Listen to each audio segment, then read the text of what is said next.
হরে কৃষ্ণ। 24 ফেব্রুয়ারি 2025 সোমবার বিজয়া একাদশী ব্রত, ফাল্গুন মাসে কৃষ্ণপক্ষের একাদশী ব্রত। তো এই বিজয়া একাদশী ব্রতের মাহাত্ম্য কথা সম্পর্কে আজকে আমরা শ্রবণ করব এবং সারা বিশ্বের 151টি স্থানের পরদিন সকালের পারণের সময়সূচি আজকের আলোচনা শেষের দিকে দেয়া থাকবে। তো এই বিজয়া একাদশী ব্রত সারা পৃথিবীর বেশিরভাগ স্থানে পালন করতে হবে 24 ফেব্রুয়ারি সোমবার। শুধুমাত্র কিছু স্থানে 23 ফেব্রুয়ারি পালন করতে হবে। যারা আমেরিকায় রয়েছেন, কানাডায় রয়েছেন, আমেরিকা কানাডাতে ব্রত পালন করতে হবে 23 ফেব্রুয়ারি। এছাড়া মেক্সিকোতে ব্রত 23 ফেব্রুয়ারি।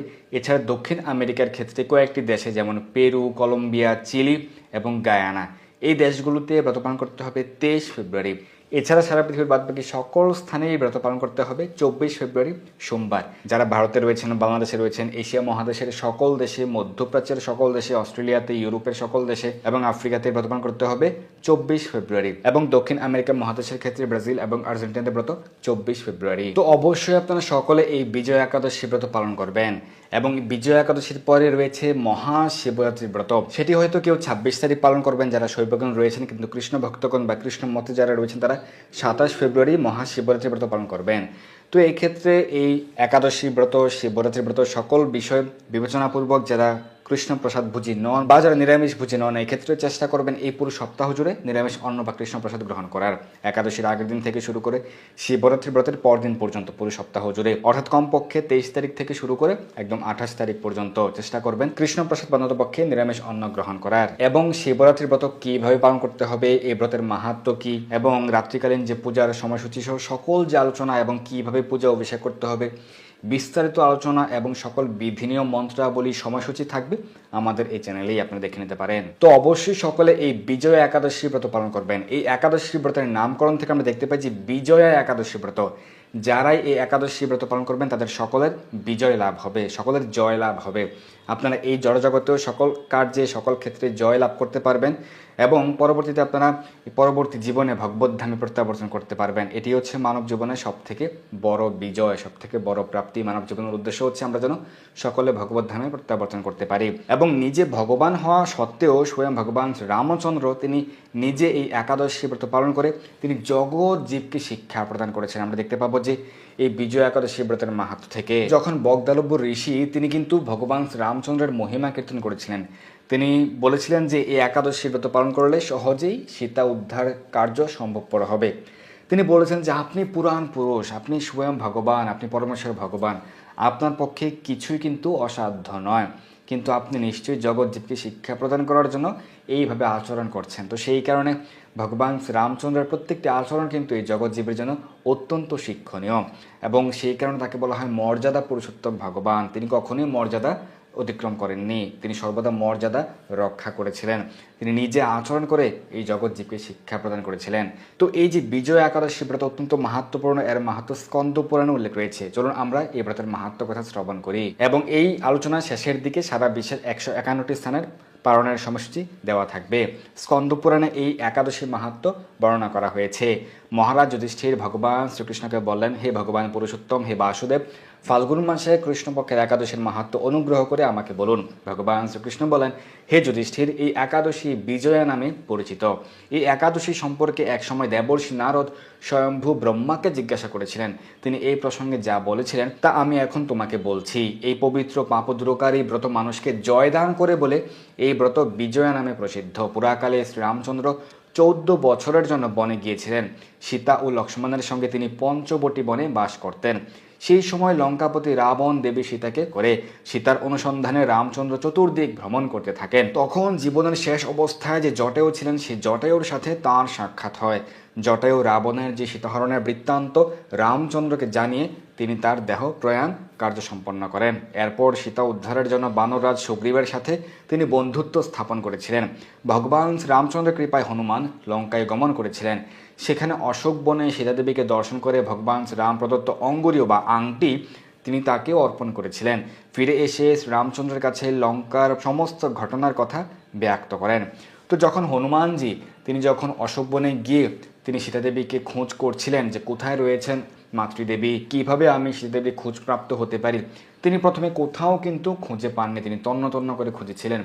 তখন তিনি চিন্তা করছিলেন যে আমি যদি কোনো সংবাদ না নিয়ে রামচন্দ্রের কাছে যাই তাহলে রামচন্দ্রের কি অবস্থা হবে, কারণ তিনি কতটা বিরহের মধ্যে রয়েছেন, তাহলে তো তিনি স্বাভাবিকভাবে সেটি গ্রহণ করতে পারবেন না। তখন তিনি পুনরায় প্রার্থনা করছেন এবং তিনি ভগবান রামচন্দ্রের স্মরণ করছেন। তখন তিনি হঠাৎ দেখতে পেলেন তিনি যেখানে তাকিয়ে আছেন সেখানেই সেই সীতাদেবী বসে আছেন। তিনি তখন সেইখানে তাকিয়ে ভগবান শ্রীরামচন্দ্রের স্মরণ করছিলেন।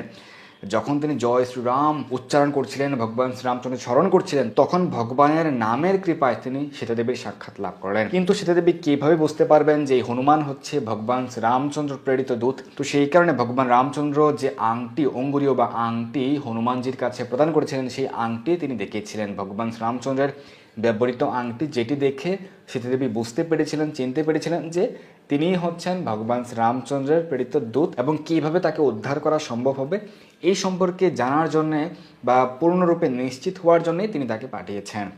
তখন হনুমানজি সকল বৃত্তান্ত বলেছিলেন যে কিভাবে তারা প্রস্তুতি গ্রহণ করছেন এবং কিভাবে সকল এই কোটি কোটি বানর সেনাগণ রয়েছেন ভগবান রামচন্দ্রকে সহযোগিতা করার জন্য। তখন সীতাদেবী ভাবলেন যে বানর সেনারা কি পারবে রাবণের সঙ্গে, কারণ এই রাবণের কিন্তু অনেক বেশি শক্তিমত্তা রয়েছে, তাহলে কিভাবে সম্ভব?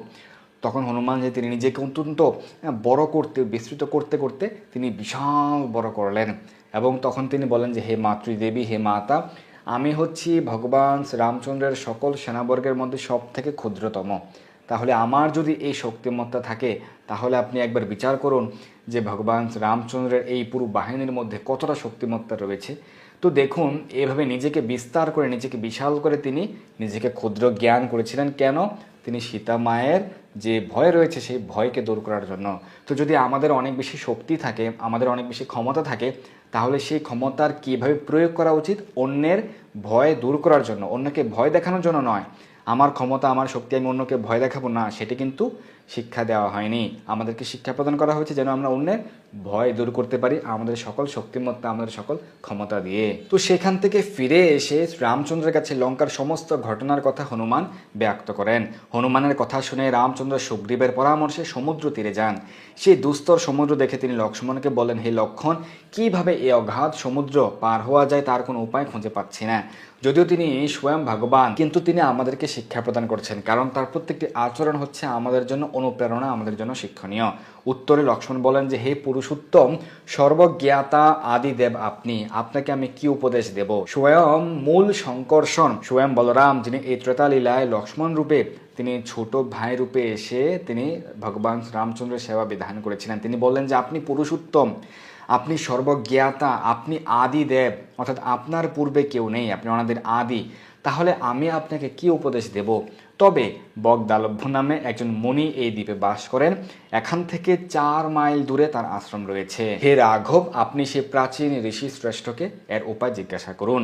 লক্ষ্মণের মনোরম কথা শুনে তারা সেই মহামুনির আশ্রমে উপনীত হলেন। ভগবান রামচন্দ্র সেই ভক্তরাজ মুনিকে প্রণাম করলেন, কারণ ভগবান নিজে আচরণ করে আমাদেরকে শিক্ষা প্রদান করেছেন যে যদি কোনো আমরা ভক্তকে দেখি, কোনো মুনিকে দেখি, কোনো ঋষিকে দেখি, কোনো ব্রহ্মচারী, সন্ন্যাসী, কোনো কৃষ্ণ ভক্ত, কোনো বৈষ্ণব দেখা মাত্র আমাদের প্রণাম করা উচিত। মুনিবর রামচন্দ্রকে পুরাণ পুরুষ রূপে জানতে পারলেন। যখন রামচন্দ্র তাকে প্রণাম করলেন, সেই মুনি কিন্তু ত্রিকালজ্ঞ, তিনি জানতে পারলেন যে ইনি হচ্ছেন পুরাণ পুরুষ, ইনি তো পুরুষোত্তম, ইনি ভগবান। আনন্দ ভরে জিজ্ঞাসা করলেন, হে রামচন্দ্র, কি কারণে আপনি আমার কাছে এসেছেন তা কৃপা করে বলুন। শ্রী রামচন্দ্র বললেন, হে মুনিবর, আপনার কৃপায় সন্ন্যাস আমি এই সমুদ্র তীরে উপস্থিত হয়েছি। রাক্ষস রাজ্যের লঙ্কা বিজয় করাই আমাদের প্রধান উদ্দেশ্য।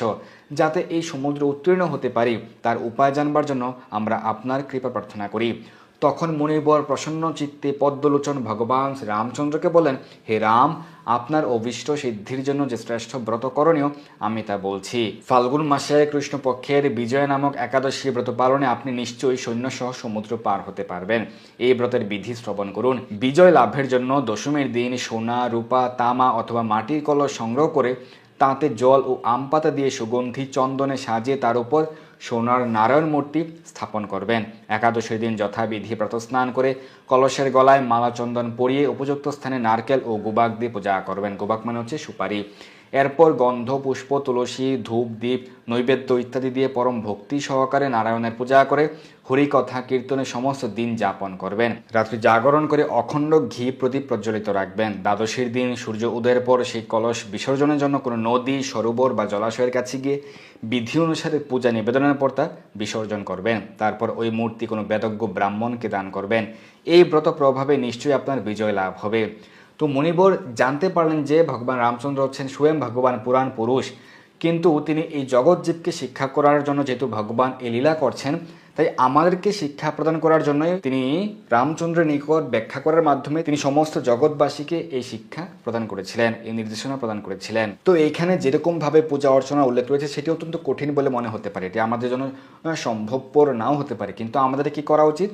আমাদের এদিন বেশি বেশি হরিনাম জপ করা উচিত, হরিনাম কীর্তন করা উচিত।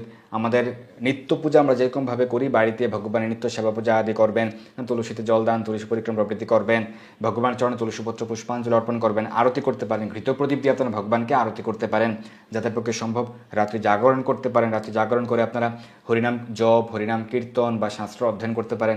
কিন্তু যাদের পক্ষে সম্ভব নয়, আপনারা রাত্রে বিশ্রাম গ্রহণ করে পরদিন সূর্য উদয়কালে আপনারা স্নান করে ভগবানের সেবা পূজা আদি করবেন, মঙ্গল আরতি করতে পারেন। তো এভাবে আপনারা এই একাদশী ব্রত সকলে কিন্তু পালন করবেন। ব্রহ্মা বললেন, হে নারদ, ঋষির কথা মতো ব্রত অনুষ্ঠানের ফলে তিনি বিজয়ী হয়েছিলেন। সীতা প্রাপ্তি, লঙ্কা জয় এবং রাবণবধের মাধ্যমে রামচন্দ্র অতুল কীর্তি লাভ করেছিলেন। তাই যথাবিধি যে মানুষ এই বিজয় একাদশী ব্রত পালন করবেন তাদের এই জগতে জয় লাভ হবে এবং পরজগতে অক্ষয় সুখ সুনিশ্চিত জানবে। হে যুধিষ্ঠির, এই কারণে এই বিজয় একাদশী ব্রত পালন অবশ্যই কর্তব্য। এই ব্রত কথার শ্রবণ কীর্তন মাত্রই বাজপেয় যজ্ঞের ফল লাভ হয়। যারা এখন শ্রবণ করেছেন বা যারা পাঠ করবেন তারা সকলেই বাজপেয় যজ্ঞের ফল প্রাপ্ত হবেন। তো এই হচ্ছে এই বিজয় একাদশী ব্রত মাহাত্ম্য কথা। আপনারা সকলে অবশ্যই বিজয় একাদশী ব্রত সঠিকভাবে পালন করবেন এবং পরদিন পালনের নির্দিষ্ট সময়ের মধ্যে ব্রতের পালন সম্পন্ন করবেন। এখানে সারা বিশ্বের 151টি স্থানের ব্রতের তারিখ এবং ব্রতের পরদিন সকালের পালনের সময়সূচি প্রদান করা হয়েছে। একাদশী ব্রতের তারিখ এবং ব্রতের পরদিন সকালের পালনের সময়সূচি। ধন্যবাদ সবাইকে। হরে কৃষ্ণ।